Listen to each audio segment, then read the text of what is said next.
Yeah, great. Thanks a lot for the introduction. And like everyone else has said, I would also really like to thank Mikhail and Simon for organizing such a fun and exciting workshop. Um, so today I want to talk a bit about a different kind of ultra-cold molecule than what we've heard a lot about. And it's nice that we already heard a talk on ultrapolar molecules, because now maybe we can add also ultra-long range molecules to this ultra topic. So let me get the important acknowledgements out of the way first. I'm going to tell you about a couple recent projects that I've done in collaboration with Peter Schmelcher in Hamburg, and in particular Rohan Srikumar, his PhD student, and on the experimental side with Hervigot at RPTU in Kaiserslautern, and Marcus Exner is the main guy doing the experiments there. And what they've been able to do in Kaiserslautern is really, for the first time, measure a whole series of what we like to call trilobite molecules, ultra long-range molecules with very large dipole moments, very large bond lengths, and a lot of interesting properties. So what are these molecules? We've heard a lot about ultra-cold molecules this week, but I think this is the first time I've heard the word Rydberg. So as you all know, a Rydberg atom is just a highly excited atom with a very large principal quantum number n. And for all intents and purposes, we can think of this just like a hydrogen atom, and especially taking advantage of the extremely high degeneracy of angular momentum states. So we take one of these atoms and all these different degenerate states, these are all these different Kepler ellipses going around, and then we move in a ground state atom inside this gigantic Rydberg wave function, and this basically collapses all these degenerate levels into a nice elliptical shape. Let me try this cursor. Cool. A nice ellipse as the electron is kind of pinned now to the ground state atom. Now looking at the wave function, we see some really beautiful looking electronic states that come out of this interaction, and basically we end up with just two of these that are due to either the, the symmetry of the electron as it scatters off of this ground state atom, whether or not this happens with basically a S partial wave or a P partial wave. And colloquially, we like to call these molecules trilobites and butterflies and so on. Now, as you can imagine from the way that this molecular wave function looks, or electronic wave function looks, these molecules are going to have a lot of nice properties that I think might be appealing to some of you in the context of all the different talks we've been hearing. Some more molecular details. These two electronic states are accompanied, of course, by two different potential energy curves. Essentially, this trilobite one gives rise to this big bowl shape potential, and the butterfly state gives this potential curve that cuts through. And of course, due to level repulsion between these two states, there's this nice little avoided crossing here.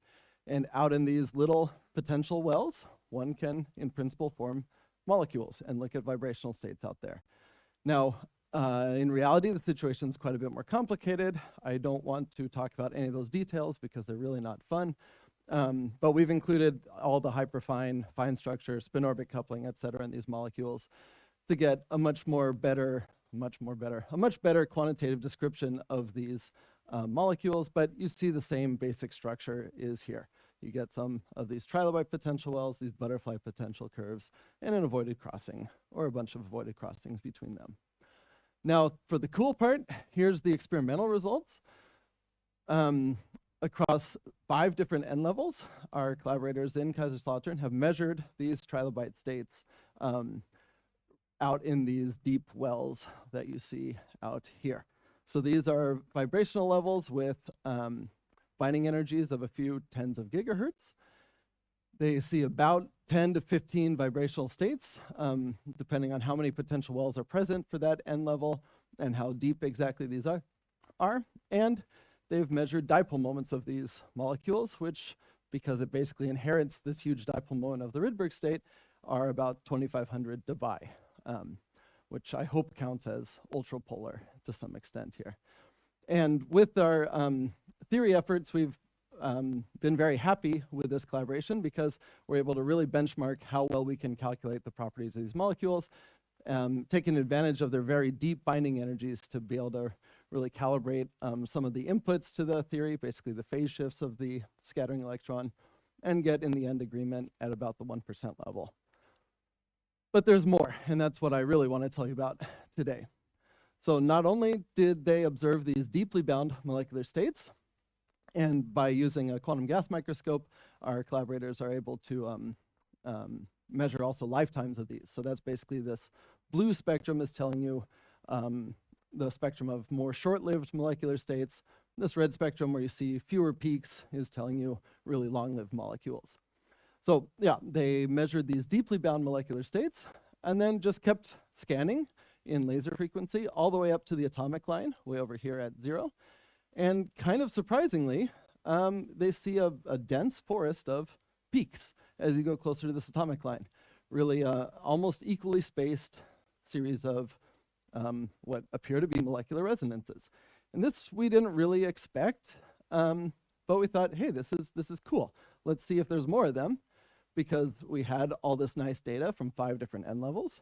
So they took a look at n equals 27, principal quantum number, to see if this vibrational series exists there. And to our surprise, it's not there at all. There's just a couple molecular peaks associated with kind of standard Rydberg molecule potential walls, but none of this forest of vibrational states. So we wanted to figure out, why are these high-lying vibrational spectra so incredibly different? And it turns out it's kind of easier to think, why shouldn't there be vibrational states up here? Because of this avoided crossing here. That if you try and make any sort of high-lying vibrational states up here in these potentials, you're going to encounter this very steep drop in the potential, and your molecule is going to ionize. The 2 nuclei are just going to slam into each other, do some kind of ionization, and then you don't have a Rydberg molecule anymore. So not only do we have an interesting puzzle with why are there differences in the vibrational spectrum at at energies very close to the atomic resonance, but more interestingly, actually, why do these molecules survive at all? And one way to think about how to approach this problem is basically if we could turn this avoided crossing off and really make these potential curves diabatic in some way, then everything would kind of work. We would have this gigantic potential well that can support very highly excited, like with vibrational quantum numbers of 80 to 100, very excited states up there, and they wouldn't decay at all because there'd be no decay pathway anymore if we could turn this crossing this avoided crossing into a real crossing. But of course, we all know from Mr. Neumann and Mr. Wigner that there's no possibility to have a crossing in a diatomic molecule, since these states have the same symmetry, and you diagonalize the 2x2 Hamiltonian dependent on a single parameter, and you always have level repulsion there. But we've been thinking about non-adiabatic physics in my group a while, particularly with Frederick Hummel, who is a postdoc, and with Eileen Durst and Milena Simic, who's here in the audience, PhD students in my group, on this concept of non-adiabatic couplings in Rydberg molecules. And one thing that kind of stood out from a lot of these investigations is that there's a high degree of dependence on the principal quantum number in these systems. Perhaps not surprisingly, but that turned out to be quite interesting way to think about this, because maybe it's not fair to say that our molecule depends on just a single parameter. Maybe if you think about letting the energy of the Rydberg electron be an independent parameter, or basically the principal quantum number be a continuous variable, then you really have a molecule that depends on these 2 parameters. And we can think about not just these potential curves, but really potential surfaces. And that's what we did. You can calculate these in this hydrogenic assumption analytically, just by diagonalizing this nice 2x2 Hamiltonian, and you really see that at some points in R and this continuous principal quantum number space, these potential surfaces really touch. Now, there's kind of an interesting detail why these are allowed to touch, which we discovered and wrote up in what at the time I thought was just a totally kind of pointless paper, because it ends up being just a cute little mathematical fact. That basically you get these crossings when these 2 conditions are met. This first condition just tells you that the diagonal elements of this Hamiltonian matrix are equal. And that's just saying that your trilobite potential curve and butterfly potential curve have the same energy at that point. That's kind of obvious. But then to turn off the coupling between them and allow these potential surfaces to touch, Then you need the you need to be sitting at an R and a nu where this condition holds. And this is just saying you have to be at a node of the Rydberg S-state wave function, which you can see in a hydrogenic calculation that this just comes out of Cato's cusp theorem from DFT, which is just a weird feature of the Coulomb potential that says that the derivative of the probability density depends just on the S-state density. And that's especially cute in these molecules because the whole point of these trilobite and butterfly long-range molecules is that they're a mixture of many, many, many degenerate L levels. And the S state plays almost no role in the formation of these molecules, but the S state is the only thing that matters for determining if there's a crossing or not. Okay, but that's all just simple analytical models. How well does it work for the actual, before that, the point is that now that we've found these crossing points, then all you need to do is now put back in the assumption or the reality that you cannot just excite your Rydberg state to any arbitrary principal quantum number. It has to go to an integer value. So if you look in these potential surfaces and find if there's a crossing very close to an integer value, for example here for n equals 25, then you should expect to see kind of a picture of this avoided crossing turning into a real crossing near that level. Okay, and yeah, what I was about to say then is that in reality, these potential curves, even when you build in all the more complicated aspects of this calculation, they really show these same crossings. And the fact that at n equals 25, these crossings almost become real because you're very close to this intersection in this synthetic dimension space. And for n equals 27, for example, this other case they looked at, you see a large avoided crossing.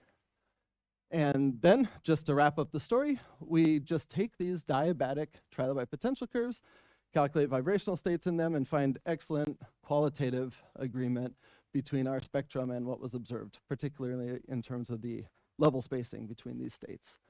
And looking at the same calculation here for n equals 27, we see that due to this large avoided crossing down here, all the lifetimes of the possible molecular states up here are very, very short. Everything should decay very rapidly except these little vibrational states in that potential well up there, which is exactly what they measured in the experiment.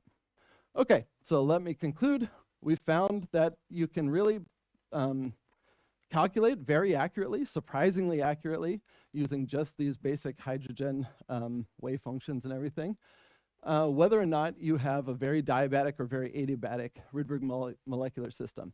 And this has really important implications for what kind of vibrational series you can observe here, whether you see just these deeply bound states or whether you can really excite extremely highly excited vibrational levels in these potential curves, and then maybe do something interesting with these.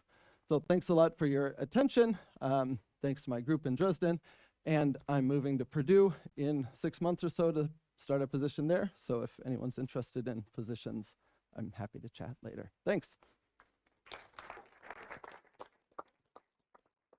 Thank you, Matthew, for your talk. Any questions?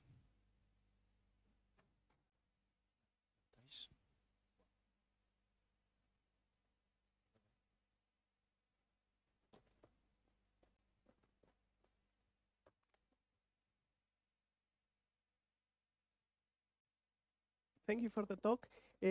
Actually, I remember that the Zetterbaum had some diabatization.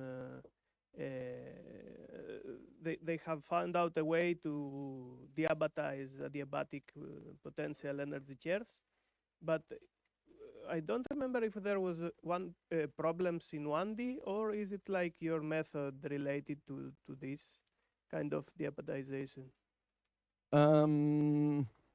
I'm not completely sure. I mean, there are ways to diabatize the potential curves. In this case, we didn't actually do that because of how narrow these avoided crossings were, and we didn't care to go through this whole process. You can turn these adiabatic potential curves into a diabatic system, and maybe what you're getting at is in 1D, then there's a well-defined way to do this, and in like for a polyatomic molecule, then it's not well-defined how to get an exact diabatic representation. Does that answer your question? Yes, yes. Thanks. No other questions? Yeah.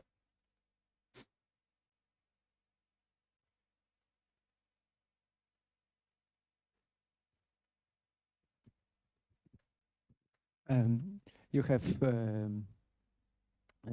curves for N25, 27. What about 26? 26. We have curves for those. I don't have them here, but I can tell you from this picture that that for 26, it's going to have a fairly large avoided crossing. Unfortunately, the thing I didn't tell you is that in the experiment, they only did this scan because it's quite slow, as you can imagine, to do 13 gigahertz worth of this sort of megahertz level spectroscopy. They only did this for 27, 25, and a very crude pass for 24. And we see similar behavior for n equals 24, since you see that for that integer value, you're also quite close to this intersection. For 26, you should not see anything. And it would be great if they could do this, because as much as I like my theory calculations, it's a bit hard to say that it's a perfect match based on essentially 2 data points in the end. But yeah. Okay. So I think we move on, and let's thank Matt again.